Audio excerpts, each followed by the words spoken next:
Welcome to our channel Abrar Nursing Academy. I am also a BSc Nursing student at integral university Lucknow. So आज हम integral university Lucknow के regarding full information बात करेंगे. Admission process, fees structure, entrance exam, placements, hospitals and hostels and entrance exam में कौन कौन से subjects आते हैं, उस सब्जेक्ट्स के कौन कौन से इंपॉर्टेंट क्वेश्चंस हैं. तो वीडियो को इन तक जरूर देखिएगा. उससे पहले आप वीडियो को लाइक करके उस चैनल को सब्सक्राइब कर दीजिए और एक प्यारा सा कमेंट जरूर कर दीजिएगा. सो ये अपनी इंटीग्रल यूनिवर्सिटी का लोकेशन है, मतलब मैप है, जिसमें यहाँ पे आपका मेन गेट है. यहाँ से आप एंट्री करेंगे. ये जो आपका है एकेडमिक ब्लॉक बी, यहाँ पे आपका एडमिशन होगा, काउंसलिंग हॉल है एंड एग्ज़ाम भी इसी ब्लॉक में होगा. एंड आपकी किस बिल्डिंग में आपकी क्लास चलती है, तो आप सीधे जब अंदर जाएंगे एंट्री करेंगे, यहाँ पे एफ ब्लॉक है, इस ब्लॉक में आपकी बीएससी नर्सिंग क्लासेस चलती हैं. सो आते हैं अपने वीडियो पे. कॉलेज का ओवरव्यू अगर बात करें हम, तो जो यूनिवर्सिटी है इंटीग्रल यूनिवर्सिटी है एंड लोकेशन इसका लखनऊ है. कोर्स बीएससी नर्सिंग है, ड्यूरेशन 4 ईयर. अप्रूवल इसका इंडियन नर्सिंग काउंसिल से अप्रूव यूनिवर्सिटी है. एंड यूनिवर्सिटी की रिकॉग्नाइजेशन की बात करें तो UGC and NAAC A+ grade से एक्रीगेट है, मतलब कि यूजीसी रिकॉग्नाइज्ड है and accreditation NAAC grade A+ है इसका. सो क्लिनिकल ट्रेनिंग जो है इसका खुद का हॉस्पिटल है, जो कि इंटीग्रल हॉस्पिटल है 850 बेडेड का. वहाँ पे आपका क्लिनिकल ट्रेनिंग होता है. सो अगर हम नेक्स्ट बात करें सीट्स की, तो यहाँ पे जो सीट्स है वो आपके पास 200 सीट्स आईएनसी द्वारा है. तो आपके पास काफ़ी सीट्स है यहाँ पे. एडमिशन का चांस बहुत ज़्यादा है, आप एडमिशन ले सकते हैं एंड अपना कैरियर बना सकते हैं. बहुत ही अच्छी यूनिवर्सिटी है लखनऊ की. फ़ीस स्ट्रक्चर की बात करें तो यहाँ की जो फ़ीस है 1,60,000 पर ईयर है. प्रीवियस ईयर यहाँ की फ़ीस 1,45,000 पर ईयर थी, पर इस बार इसकी फ़ीस 1,60,000 पर ईयर कर दी गई है. सो ट्यूशन फीस टोटल 4 ईयर की 6,40,000 हो जाती है आपकी. एक्स्ट्रा चार्ज कोई भी नहीं है, आपका जो फीस है उतना ही लगेगा. फीस के बाद आपका एक्स्ट्रा चार्ज कुछ नहीं लगता है यहाँ पे. हॉस्टल की फ़ीस पे बात करें तो हम 85,000 से 1,55,000 पर ईयर है. वो आपका डिपेंड करता है आप एसी ले रहे हैं, non AC, double sharing, triple sharing पे, जो कि 85,000 से स्टार्टिंग है. अदर चार्ज यहाँ पे अगर देखा जाए तो फिर रजिस्ट्रेशन एडमिशन फ़ीस जो कि आपका 1,60,000 में इंक्लूडेड है.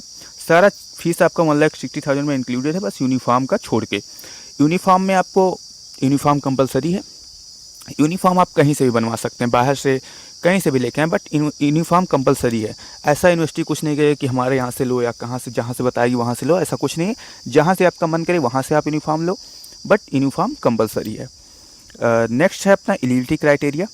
एडमिशन अगर आप ले रहे हैं तो आपके पास 10+2 मतलब 12th होना चाहिए, physics chemistry biology with English subjects के साथ. ऑब्टेन एटलीस्ट 45% मार्क्स होना चाहिए. फिजिक्स केमिस्ट्री बायोलॉजी में आपका 45% मार्क्स होना चाहिए. 17 ईयर ओल्ड होना चाहिए, एज कंप्लीट होना चाहिए.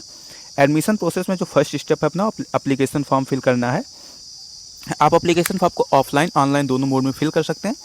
अगर आप ऑफलाइन फिल करते हैं यूनिवर्सिटी आके तो आपका 1,000 रुपीज़ लगता है. अगर आप ऑनलाइन फिल करते हैं तो GST लगा के 1,107 या 8 रुपीज़ लगता है. एंड दोनों मोड में आप फिल कर सकते हैं, जैसा आपको सूटेबल लगे वैसा फिल करें. अगर दूसरा स्टेप है एंट्रेंस एग्ज़ाम. मेरिट नहीं बनती यहाँ पे, एंट्रेंस एग्ज़ाम होता है. एंट्रेंस एग्ज़ाम जो है यूनिवर्सिटी खुद कंडक्ट करवाती है, कैंपस में ही होता है. अभी आपको जहाँ पे बुलाया है एकेडमिक ब्लॉक बी जो बताएं हैं उसी में होता है एंट्रेंस एग्ज़ाम.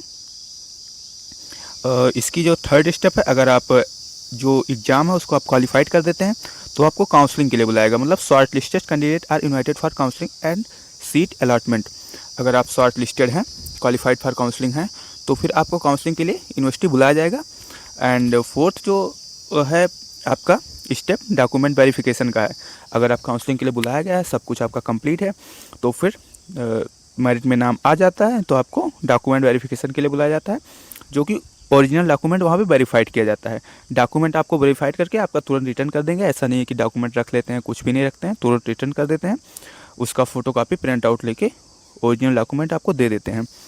एंड स्टेप 5 जो है फीस पेमेंट का है. आप फीस पेमेंट करेंगे एंड आपका एडमिशन डन हो जाएगा. Pay the fees and admission fee to confirm the seat, मतलब pay the admission fees to confirm the seat. आप एडमिशन की फ़ीस सबमिट करेंगे एंड आपकी सीट जो है कंफर्म हो जाएगी. एंड एडमिशन की फ़ीस कितनी लगेगी आपकी? 90,000 फर्स्ट इंस्टॉलमेंट होता है एडमिशन टाइम पे, उसको आपको देना रहता है. अगर आपको थोड़ा बहुत कम ज़्यादा है तो इधर उधर मैनेज कर लेते हैं, बट आपको 90,000 मान के चलना है कि इतना लेके आना है हमको.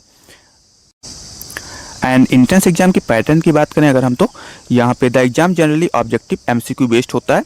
जो कि कंप्यूटर बेस्ड टेस्ट होता है। आपके पास 100 क्वेश्चंस होते हैं। कितने क्वेश्चन होते हैं? 100 क्वेश्चंस होते हैं, जिसमें कौन कौन से सब्जेक्ट्स होते हैं? फिजिक्स होता है, biology, chemistry, physics, English, general knowledge, इतने सब्जेक्ट्स आपसे पूछे जाते हैं। एंड इसका लेवल जो होता है, लेवल कैसा होता है? Level mostly NCERT 11th and 12th based होता है। Candidate with a strong PCB foundation generally find the exams manageable. आपको 11th 12th एनसीईआरटी बेस्ड पढ़ना है। अगर आप इंपॉर्टेंट टॉपिक्स की बहुत लोग बात कर रहे थे कौन कौन से टॉपिक से ज़्यादा क्वेश्चंस आते हैं, तो मैं इंपॉर्टेंट टॉपिक्स लेके आया हूँ बायोलॉजी, फिजिक्स, केमिस्ट्री की। तो बायोलॉजी के अगर इंपॉर्टेंट टॉपिक की हम बात करें तो फिर इसमें आपका आता है human physiology, reproduction, genetics, biotechnology, human health and disease, ecology, and कौन सा टॉपिक है आपका? Cell biology. बायोलॉजी के इतने सारे टॉपिक्स हैं।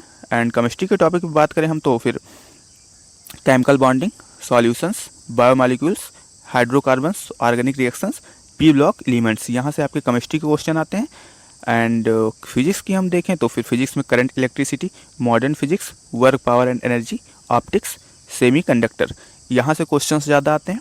इंग्लिश की हम बात करें तो इंग्लिश में तो नॉर्मल क्वेश्चंस आते हैं, synonyms, antonyms, vocabulary, error detection, reading comprehension. English तो आपकी नॉर्मल हो जाती है, इजी रहती है। एंड जनरल नॉलेज भी आता है जिसमें करंट अफेयर वगैरह रहते हैं, बहुत ही बेसिक क्वेश्चन रहते हैं जनरल नॉलेज में, आप कर ले जाएंगे। क्लिनिकल ट्रेनिंग मतलब स्टूडेंट्स रिसीव पोस्टिंग इन, कहाँ पे लगता है पोस्टिंग्स? तो हॉस्पिटल्स है, हॉस्पिटल्स में सारे डिपार्टमेंट हैं जो कि आपका क्लिनिकल ट्रेनिंग है। Medical ward, surgical ward, ICU, emergency department, paediatrics ward, obstetrics and gynaecology, community health centre, psychiatry department, मतलब सारे वार्ड्स हैं, सब में आपका क्लिनिकल ट्रेनिंग लगेगा। एंड उसके लिए वो डिवाइडेड रहेगा, इतना दिन यहाँ करना है, इतना दिन यहाँ करना है, इतना इमरजेंसी में भी लगता है, आईसीयू में भी लगता है, ओटी में, हर जगह लगता है। क्लिनिकल एक्सपोजर बहुत अच्छा है इंटीग्रल यूनिवर्सिटी का, क्योंकि मैं खुद इंटीग्रल यूनिवर्सिटी का एक स्टूडेंट हूँ, तो मैं खुद कह रहा हूँ अच्छा है तो फिर अच्छा है। एजुकेशन के लिए बहुत अच्छा है। Clinical exposure start early and increase through out the course. ये सारे हो गए। डॉक्यूमेंट्स की अगर हम बात करें कौन कौन से डॉक्यूमेंट्स रिक्वायर हैं एडमिशन टाइम पे, क्लास 10 की मार्कशीट होना चाहिए, क्लास 12 की मार्कशीट होना चाहिए, transfer certificate, character certificate, and Aadhaar card होना चाहिए।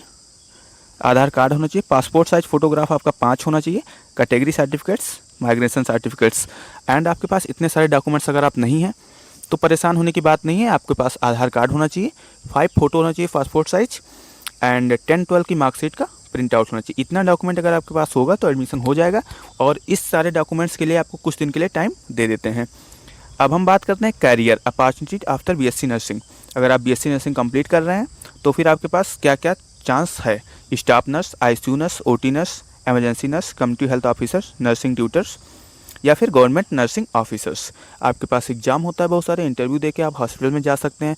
एंड अगर आपको गवर्नमेंट जॉब की प्रिपरेशन करना है, जैसे कि सीएचओ हो गया, नर्सिंग ऑफिसर हो गया, एम्स का, नॉर्सेट वगैरह का होता है एग्जाम, रेलवे में होता है, बहुत सारे एग्जाम्स होते हैं, तो आप उसको भी कर सकते हैं। एंड अगर आपको हायर एजुकेशन करना है तो उसके लिए आपको एमएससी नर्सिंग कर सकते हैं, आप पोस्ट बेसिक स्पेशलाइजेशन कर सकते हैं, hospital administration, public health programmes.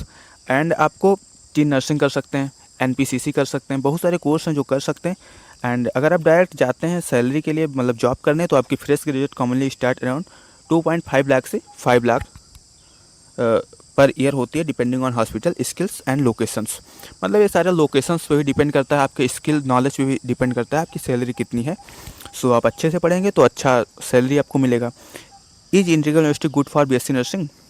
Integral university BSc nursing के लिए गुड है, यस गुड है, मैं कह रहा हूँ गुड है। क्योंकि एडवांटेज की अगर बात करें यहाँ पे तो फिर आईएनसी अप्रूव्ड यूनिवर्सिटी है, नो प्रॉब्लम, कोई भी इशू नहीं हो सकता है आपको, कहीं भी नहीं हो सकता है।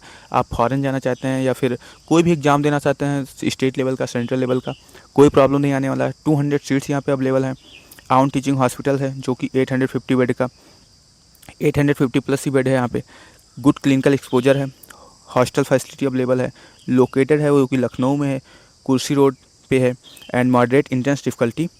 सो इसकी अगर हम लिमिटेशन की बात करें, कुछ लिमिटेशंस भी होते हैं।